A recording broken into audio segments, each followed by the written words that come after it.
कल Christmas day था। कल क्रिसमस डे था।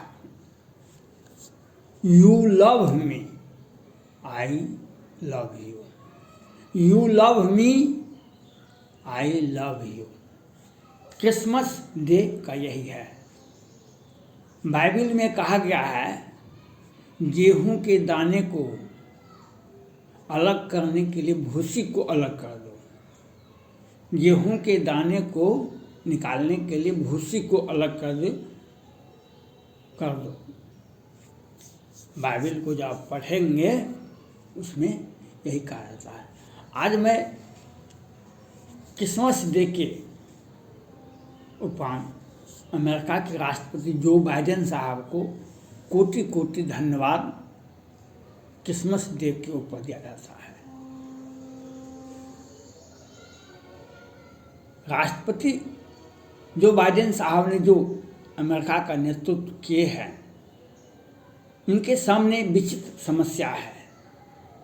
एक उत्तर कोरिया जो अपने नागरिकों को कहता है 2025 तक अन्न कम खाइए, और उनकी दक्षिण में बैठा हुआ चीन है जो हम दुनिया को कोरोना वायरस देंगे, और एक उस कात में बैठा हुआ है रूस जो हम दुनिया को राख कर देंगे। इस विचित्र परिस्थिति में जो बाइडेन साहब का नेतृत्व अमेरिका को ही नहीं पूरे विश्व को चाहिए, वह ईसा मसीह के सहारे ही दुनिया को ठीक कर सकते हैं।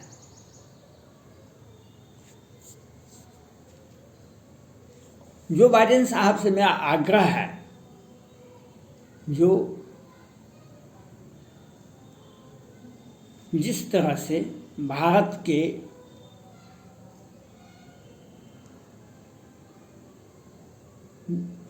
बिपिन रावत साहब के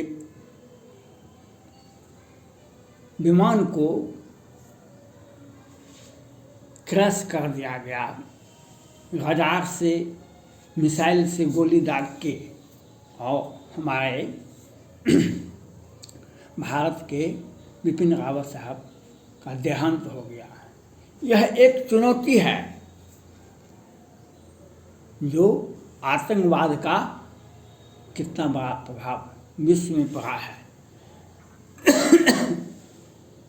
इसलिए आपको चाहिए, आप भारत, ऑस्ट्रेलिया, जापान, फ्रांस के साथ और सुरक्षा परिषद का अभिनेतृत्व आप ही करते हैं। सुरक्षा परिषद के देख रेख में चीन का एक भी विमान, एक भी मिसाइल चीन से बाहर नहीं निकले, एक भी व्यापार उसका नहीं हो, और हर विमान पर एक मिसाइल आप अपने स्तर से उस पर दागने का प्रयास। एक भी विमान चीन से बाहर नहीं निकलना चाहिए, वह दुनिया के लिए घातक है। आपने चीन के सभी प्रोडक्ट पर प्रतिबंध लगा दिया जो अमेरिका नहीं आ सकता है। आप यह कीजिए, चीन का एक भी प्रोडक्ट भारत में नहीं, विश्व में नहीं जा सके, और आप अपने थर्ड जो मिसाइल को निष्क्रिय कर देता है उसका विकास कीजिए। जो चीन, उत्तर कोरिया, रूस का एक भी मिसाइल उसके देश के बाहर नहीं जा सके। ये आपको जिम्मेदारी है ईसा मसीह के तरफ से, संयुक्त राष्ट्र की तरफ से। आप ही दुनिया को बचा सकते हैं, नहीं तो कोरोना महामारी का जो इजाद चीन ने किया है वह तीसरा वेरिएंट पूरे विश्व में आ गया है। अमेरिका में दूसरी लहर में जो मृत्यु हुआ वह नहलाने वाला है। WHO का जो सचिव चीन समर्थित है, वह यह कहता था जो भारत अमेरिका भी कोरोना से मरने वालों की संख्या कम बता रहा है। यह मानवता के लिए एक निंदनीय अपराध है, उसे सजा होनी चाहिए थी। और आपने जो कुछ महीने पहले ही अपने पेंटागन को और CIA को दिए थे आदेश, जो 90 दिन के अंदर हमारे टेबल पर 90 दिन में कोरोना वायरस का सारा रिपोर्ट हमारे टेबल पर आना चाहिए। वह काम पीछे नहीं होना चाहिए।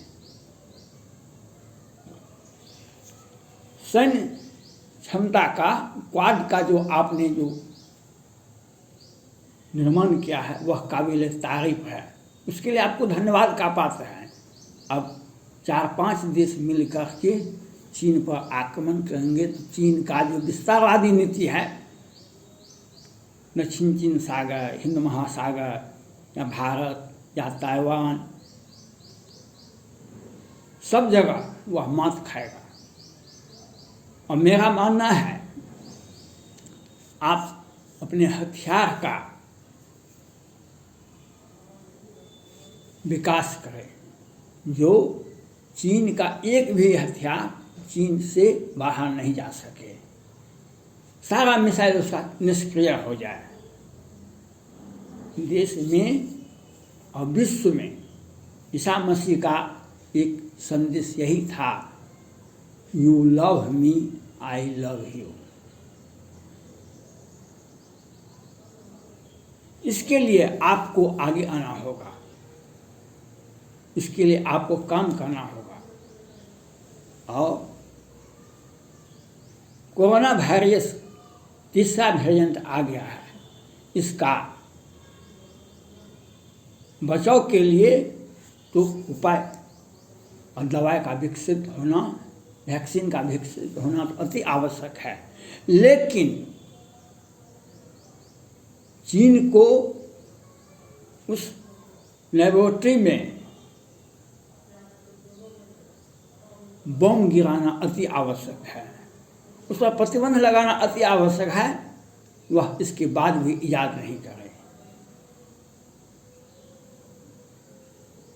जब वह फैक्ट्री बना रहेगा और उसके वैज्ञानिक बनाते रहेंगे, शी जिनपिंग साहब मानवता के विकास के लिए, विनाश के लिए, विकास नहीं चाहिए उन्हें, विनाश चाहिए, तो उस लेबोरेटरी को बंद करवाना होगा, नहीं तो मानवता खतरे में पड़ जाएगी।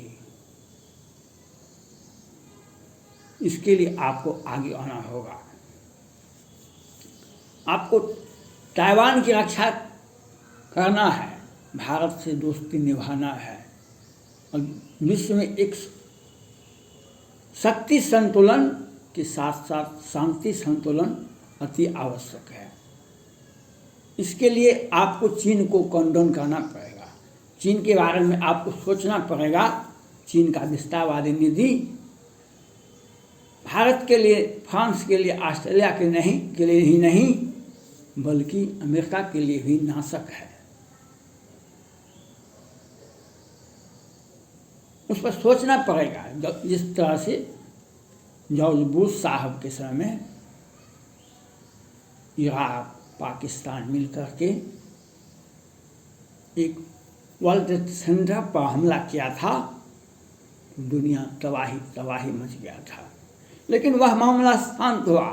लेकिन आपके पूर्ववर्ती राष्ट्रपति ने जिस तरह से सद्दाम हुसैन के साथ किया, जिस तरह से ओसामा बिन लादेन के साथ किया, उस इतिहास को आपको पढ़ना पड़ेगा, उस इतिहास को, उस कहानी को पढ़ना पड़ेगा। और उसके साथ ही चीन पर कार्रवाई करनी होगी। जिस तरह से भारत ने 1971 में 62 में भारत युद्ध लड़ा नहीं था चीन से, फिर भी भारत हार गया। लेकिन उस वक्त भारत के प्रधानमंत्री थे नेहरू जी। उनकी बेटी श्रीमती इंदिरा गांधी ने 67-68 में प्रधानमंत्री बनी और 1971 में पाकिस्तान को 2 भागों में बांटकर चीन के सारी हैकरी को उस वक्त निकाल दी। चीन पाकिस्तान के साथ था। जब हम पाकिस्तान और चीन दोनों को एक साथ 1971 में ही हम युद्ध में पराजित कर सकते हैं और उसे 2 भाग में बांट सकते हैं। आप दुनिया के वर्ल्ड पावर हैं, विश्व शक्ति हैं, आप तो अकेले ही चीन को परास्त कर सकते हैं। जबकि अभी आपके साथ भारत, फ्रांस, ऑस्ट्रेलिया, जापान सभी और उससे भी अधिक सुरक्षा परिषद की सारी शक्ति अमेरिका के पास में ही है। इसके लिए आपको सोचना पड़ेगा, थिंकिंग करना पड़ेगा, ज़्यादा मेहनत नहीं करना पड़ेगा। सारी सुविधाएं, सारी शक्ति, सारी क्षमता आपके पास में निहित है। सिर्फ और सिर्फ उस पर कार्रवाई करने का है। ईसा मसीह का, क्राइस्ट साहब का यही एक संदेश था, you love me, I love you. दुनिया को बचाने का प्रयास आपको ही करना पड़ेगा। ईसा मसीह भी यही किए थे, आपको भी यही करना पड़ेगा। नहीं तो मानवता के लिए चीन एक अभिशाप बन गया है। मानवता के लिए चीन एक अभिशाप बन गया है। और उसके साथ साथ रूस, उत्तर कोरिया और पाकिस्तान भी उसका साथ दे रहा है। लेकिन जब भारत और पाकिस्तान में युद्ध हुआ था 1971 में, जब भारतीय सेना ने पाकिस्तान को घेर लिया तो चीन उससे निकल गया, वह देखते रह गया। उसी प्रकार से उसी थिंकिंग को आपको सोचना पड़ेगा, उसी युद्ध की नीति को समझना पड़ेगा। चीन को बचाने के लिए उत्तर कोरिया, पाकिस्तान और रूस नहीं जाएगा। चीन को अकेले युद्ध करना पड़ेगा और इसमें आप सक्षम हैं। आपके साथ भारत, फ्रांस, ऑस्ट्रेलिया, जापान है। आपको एक युद्ध नीति बनानी होगी। आपको एक कोरोना वायरस को नाश करने के लिए चीन पर सख्त कार्रवाई करनी होगी। उसके मिसाइल सिस्टम को तबाह करना पड़ेगा। और एक जिस तरह से उसने दुनिया को संदेश दिया, हमारे बिपिन रावत साहब जो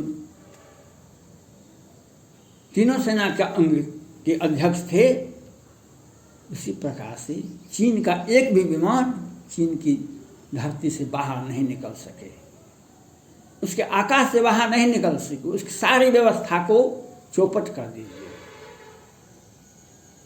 और कोरोना वायरस पर उसमें सम्मिलित जितने भी कर्मचारी, पदाधिकारी और वैज्ञानिक का सभी को गिरफ्तारी होनी चाहिए। ये अति आवश्यक है मानवता के लिए, नहीं तो ये दुनिया को तंग और तबाह करते रहेंगे।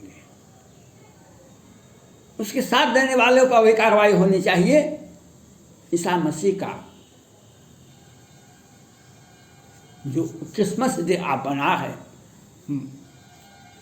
मनाए, वह दुनिया को शांति का संदेश देता है, उसकी रक्षा करने का संदेश देता है और आपसी भाईचारा और प्रेम का संदेश देता है। इसी के रूप में आपको क्रिसमस डे को मनाना चाहिए। धन्यवाद।